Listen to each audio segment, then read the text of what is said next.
In the minds of many Americans, Somalia is inescapably linked to the tragic military debacle which became known as Black Hawk Down.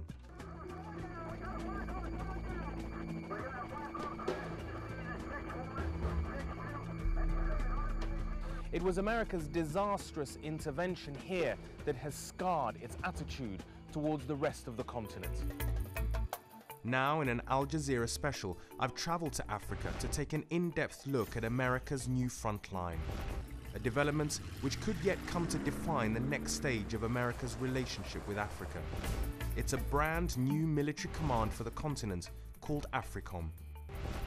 The new command is charged with carrying out US policy in Africa and training and supporting America's military partners on the continent, but it was never going to be easy.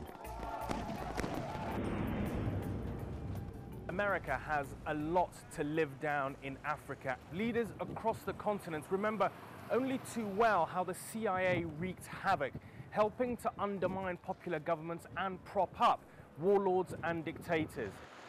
And for many Africans, there is something more than America's history which makes them suspicious of AFRICOM.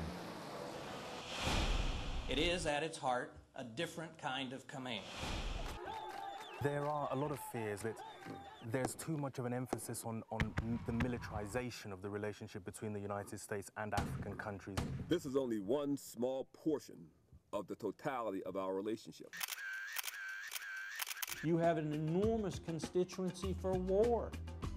A new dawn, a new administration, and a president whose own roots lie as deeply in Africa as in America. AFRICOM faces a huge dilemma. The Bush administration had an agenda for Africa which may well have best been served by a combat military command. But if Obama's agenda is truly different, then is a combat command really the best mechanism for implementing it?